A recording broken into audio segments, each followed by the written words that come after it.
할렐루야. 오늘은 사무엘상 8장부터 16장까지 말씀을 간단히 살펴보도록 하겠습니다.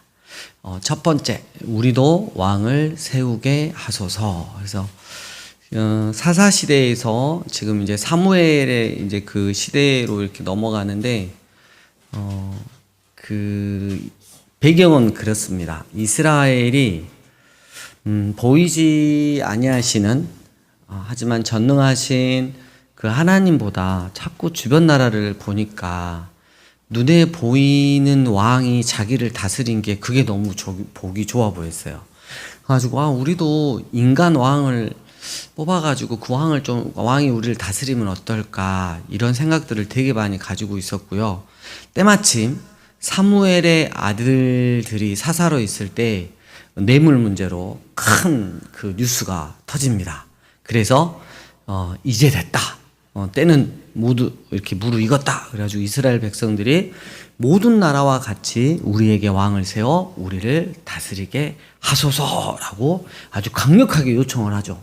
사무엘이 되게 많이 서운해하는데 하나님이 8장 7절 보면 이렇게 말씀하세요. 여호와께서 사무엘에게 이르시되 그들이 너를 버림이 아니요 나를 버려 자기들의 왕이 되지 못하게 함이니라 라고. 하나님은 마음 중심의 동기를 너무 정확하게 간파하고 계시기 때문에 이들이 결국 사무엘 너 정도가 아니라 여호와 하나님을 그들의 진정한 왕으로 모시기 싫어하는 그 마음이 원인이 됐다라고 이야기를 하고요. 그래도 하나님께서는 인격적이셔서 늘 선택을 한 거에 대해서는 존중해 줍니다. 하지만 선택하는 입장에서는 늘 결과적인 것들은 다 받아들이고 또 어려움이 있으면 또 그런 것들을 다 감내를 해야 되는 거죠. 그래서 2번 이스라엘의 첫 번째 왕 사울이 나옵니다. 쭉 성경을 보니까 일단 사울 왕은 외모에서 어쨌다? 아주 그냥 그 여심을 충분히 흔들 수 있는 키도 엄청 크고 저랑 아예 다르죠. 그래가지고 막 외모가 엄청 좋았고요. 그 부모님 대하는 거, 아버님 대하는 것도 좀 남달랐고요. 신앙적인 매너도 있었고요. 되게 겸손했어요. 베냐민 지파였거든요. 12지파에서 베냐민 지파가 제일 연약했기 때문에 나 같은 게 어떻게 되겠어요? 이렇게 겸손했어요. 과연 이것들이 계속 유지될 것인가? 여러분 우리가 이렇게 큰 컵이 있다고 생각하면 위에를 보면 이렇게 맑게 보여요. 근데 바닥에 뭐가 있는지는 잘 몰라. 근데 긴 걸로 넣어가지고 훅 저어보면 바닥에 무엇들이 있는지, 우리라는 인격을 봤을 때 저어보면 나와요.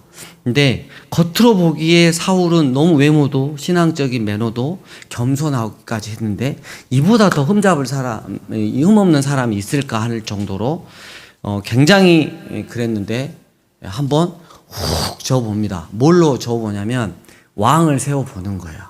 그래서 왕을 세워서 한번 저어보니까 그래도 겸손한가? 그래도 하나님에 대한 신앙적인 매너가 있는가? 이런 것들을 확인할 수 있는 거죠. 세 번째, 부득이하여 번제를 드렸나이다. 암몬이 쳐들어와서 사울이 성령님께 크게 감동되어 그들을 물리쳤습니다.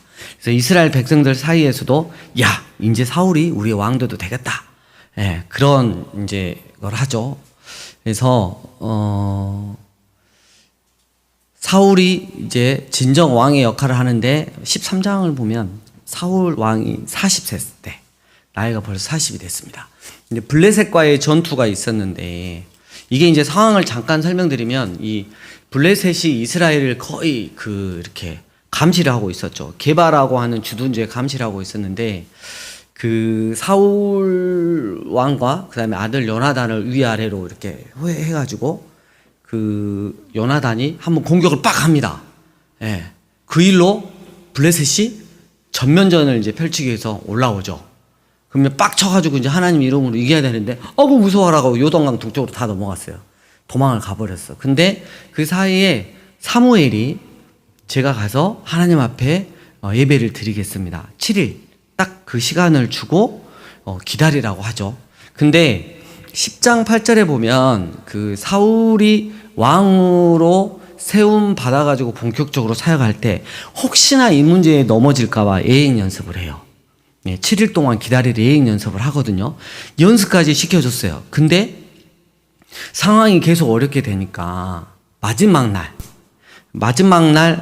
시간까지 기다렸는데 마지막 날 어느 시간까지 기다리다가 도저히 안 되겠어요. 그래서 사무엘이 주관해야만 하나님께서 받으시는 그 예배가 있는데 야 이거 가져와라. 그리고 자기가 재물을 가지고 하나님께 그냥 예배 드려버렸어요.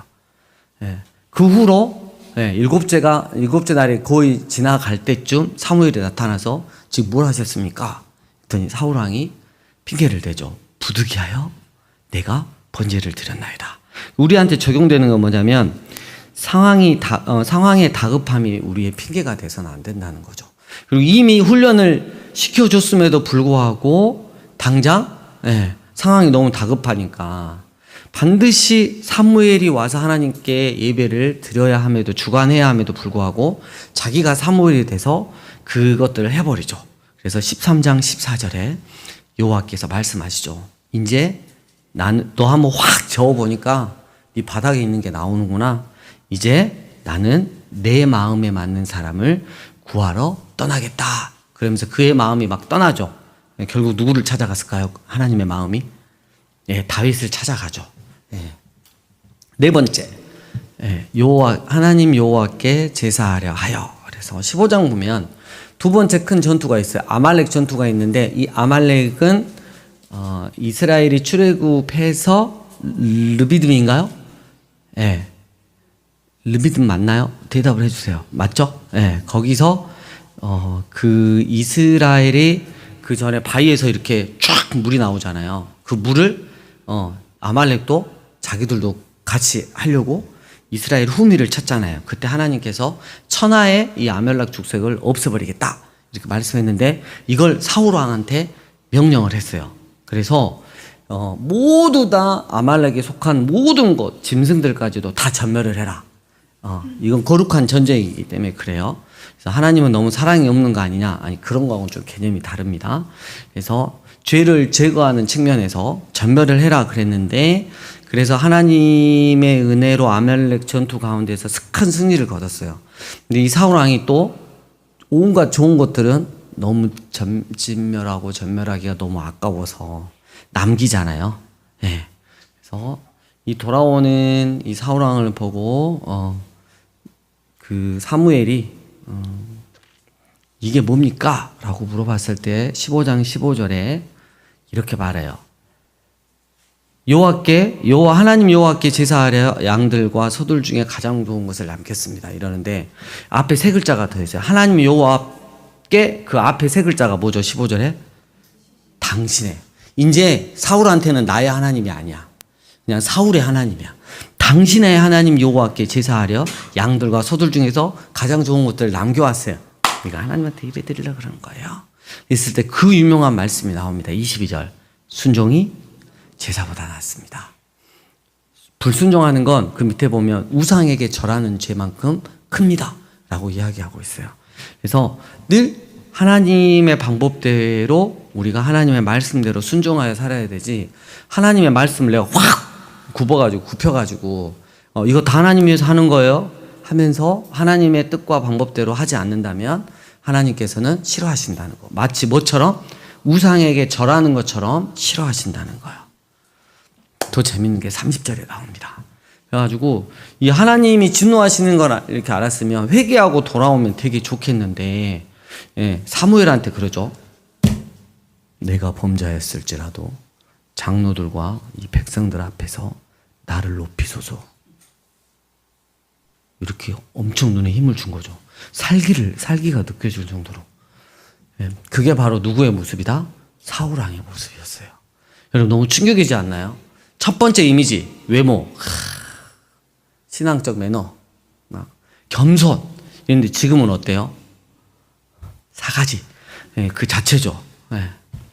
그래서 우리가 사울왕을 보면서 부득이하여 번제를 드렸고 여호와 하나님께 제사를 하려 하여 이렇게 핑계를 댔고 그래서 이 두 가지를 늘 기억하시면서 하나님을 섬길 때 하나님의 마음 잘 알아서 하나님의 말씀대로 섬겨야 되고 사람이 변하면 안 되는구나. 이게 정말 중요합니다. 변하면 안 됩니다. 겸손하려면 처음부터 끝까지 겸손해야 돼요. 하나님의 말씀에 기뻐하려면 끝까지 가는 거예요. 상황이 어떻든 간에 그 상황을 극복하기 위해서 하나님을 이용하는 그런 자들이 아니라 하나님 하실 일들을 기대하며 끝까지 하나님의 때까지 기다릴 수 있는 우리들이 되었으면 좋겠습니다. 5번째, 다윗의 등장입니다.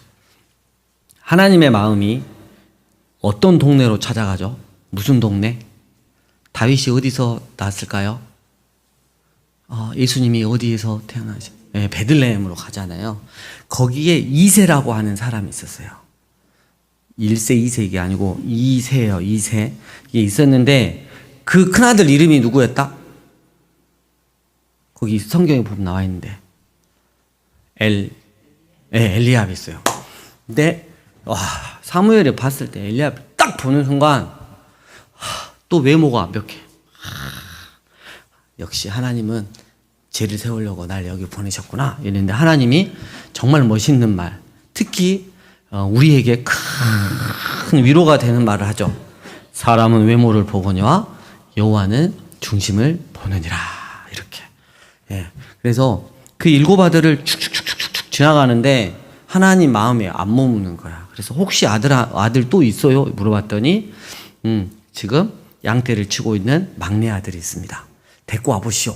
이렇게 했는데 데리고 왔는데 그 다윗이 다윗을 보는 순간 하나님께서 이해한테 마음을 두셨구나라는 것을 알게 되죠. 그때 다윗의 그 외모 중에 눈이 빼어나고라는 게 있어요. 다윗이. 눈이 빼어나고 그다음 뭐라고 또 써졌죠? 뭐야 이거 외모 보시네? 여기서 여러분 눈이 빼어나고 할 때, 그러니까 그 유대인들의 그 책들 이렇게 보면 눈이 빼어나다는 건 뭐냐면 우리가 저도 이제는 알겠어요. 사람의 이렇게 눈을 봤을 때 이게 요 하나님에 대해서 우리 예수님에 대해서 눈이 살아있는지 거의 맛이 갈라 그러는지 전혀 상관이 없는 건지 이게 보이더라고요. 그래서 하나님 앞에서 요 하나님으로 인해서 눈이 빠딱빠딱한 거야. 와, 내 삶을 하나님께 드렸을 때 하나님이 나를 어떻게 인도해 가시고 어떻게 쓰실지, 이 땅의 가치가 아닌 하나님 나라 천국의 가치로 하나님 나라 부흥을 나를 통해 이 부족한 나를 통해 어떻게 일하실지 막 그런 게 막 눈에 메어가지고 제가 죄송하지만 사적인 이야기를 드리면 우리 이제 아내가 있잖아요.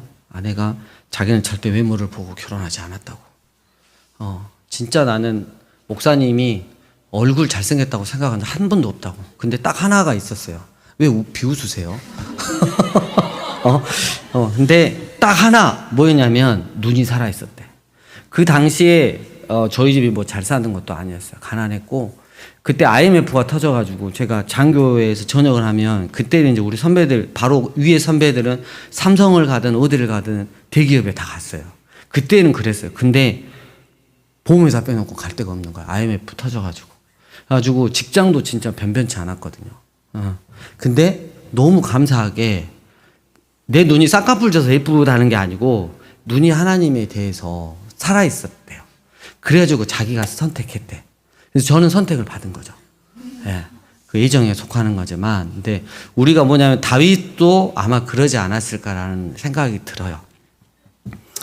어떻게 보니까 이제 자화자찬으로 흘러갔는데 아무튼 너무 죄송한 마음이고요.